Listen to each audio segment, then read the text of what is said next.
right, Chris, thank you so much for continuing to monitor that.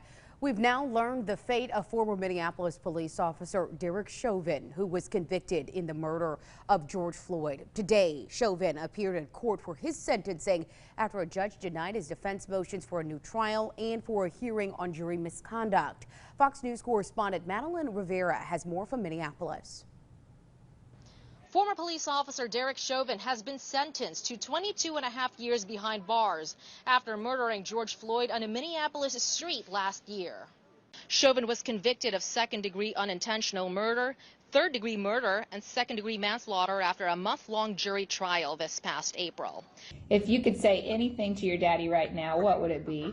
It would be, I miss you and I love you. Floyd's death on Memorial Day last year sparked worldwide outrage and protests after a teenager captured cell phone video of Chauvin kneeling on Floyd's neck for 9 minutes and 29 seconds as Floyd pleaded for help. Chauvin's mother addressing the court for the first time, saying she supports her son and believes he is innocent.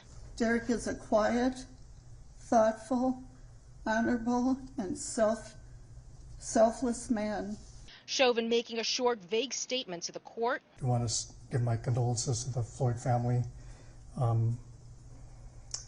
There's going to be some other information in the future that would be of interest, and I hope things will give you some peace of mind.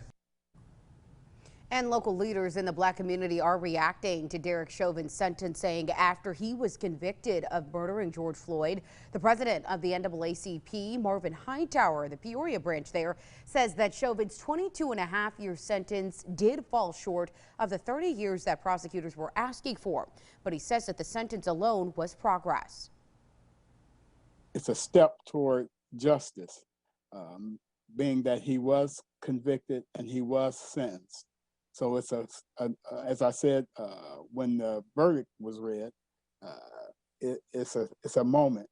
Now we have to take the moment to continue the movement. And Pastor Hightower says that the next step would be to push for the George Floyd Justice in Policing Act, hoping to get equal justice under the law. He says he's encouraging everyone to contact their senators and to push for this act to get signed. We turn to the local courtroom now. Today, an East Peoria woman accused of killing her boyfriend's young son appearing in Tazewell County Court for a pretrial hearing. 34-year-old LESLI JETT is accused of beating Jeremy Thurman's 4-year-old son Tate to death in February of 2020. That trial is expected to take 2 weeks. It's set to begin on Monday with jury selection. If convicted, JETT faces up to 100 years in prison. WYZZ will be in the courtroom covering that trial daily.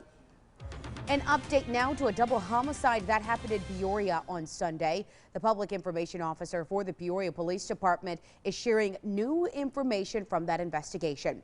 Officials have identified 28-year-old Josiah Hansen and 19-year-old Rashawn Williams as the two people killed as a result of that shooting. Investigators say evidence now shows Hansen and Williams shot each other. Williams died at that scene and Hansen later died at the hospital. Right now, police tell us it doesn't appear that the two of them knew each other. There is a lot more that Peoria police investigators are sharing about what led up to that deadly shooting, and you can read about that right now over on our website, ciproud.com. We're also learning new details about the cause of the massive chem tool fire. The Rockton Fire Protection District says it was all accidental. The agency's report says on the morning of June 14th, chem tool workers were replacing insulation on a heated piping network. Now, shortly after, a contracted employee was using a scissor lift when they hit a pipe. Mineral oil started falling from the valve, pooling onto the floor. Employees were told shut the boiler off. Workers then shut down the boiler and trying to contain the oil when that fire started, and employees evacuated. Right now, investigators are working to find the source of the ignition. Peoria's Ag Lab could be adding some new jobs in a new building if federal legislation is passed. U.S. Representative Sherry Bustos and Darren LaHood from Illinois say $4.5 million in funding is included in the House Appropriation Committee's package. That money could and would be used to build a climate-controlled greenhouse and to add scientists and staff across 4 research units. Congressman LaHood says that the research greenhouse will be used to advance new economic opportunities and work on sustainability of food and energy production. The legislation now goes to committee, then would need to advance to the full House and Senate before being brought to the president's desk. Well, as more rain is headed to central Illinois, one group is hoping it brings some long-term help. Meteorologist Adam Sherwinski shows us how that rain is actually helping the local crops.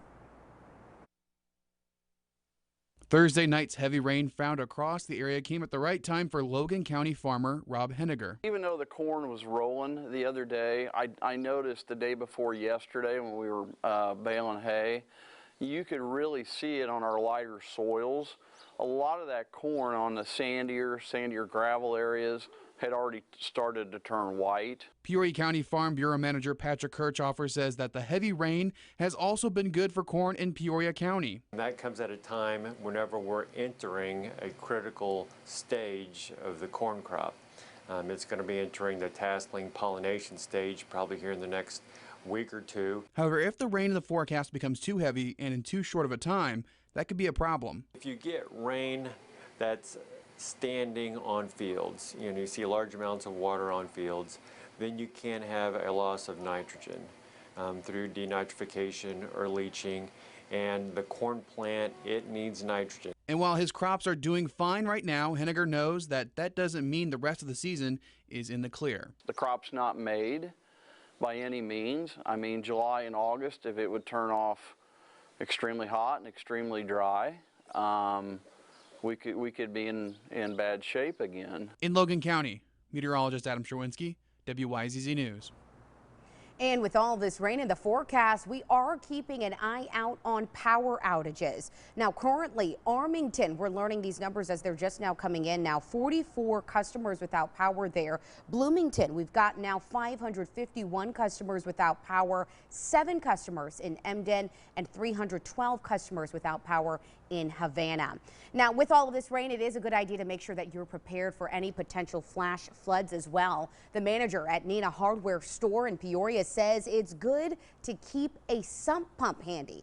That'll prevent groundwater from becoming part of your basement. He also has some preparation tips to make sure you and your house are ready for these storms. One of the basic things they could do would maybe check their gutters, check their downspouts, if they've got some extensions on their downspouts to make sure that they're going away from the house. Double check your sump pumps, make sure that they're in working order. And he also recommends having a generator and extra batteries in case the power goes out. Peoria residents can drop off used and unwanted tires tomorrow morning. The tire collection is part of the Tireless Project. It'll be from 9 until 11 in the morning tomorrow at GIANNA on Clark Street. The organization hosts a collection the 4th week of each month. It's free to dispose of 10 tires, and each tire after is $1. A Peoria neighborhood enhancement coordinator says discarded tires can host mosquitoes and rodents and contribute to blight. The Peoria County Animal Protection Services is now calling for cat adoptions from the community. They're now waiving the $75 adoption fee until the high number of cats declines. Right now, they're almost at capacity with 155 cats. PCAPS also offering a foster to adopt option. The director, Becky Spencer, tells us that they can do same-day approvals, and she wants all those animals to be adopted so that they've got more room for more. If you're interested in adopting or fostering a cat soon, you can call the number at the bottom of your screen.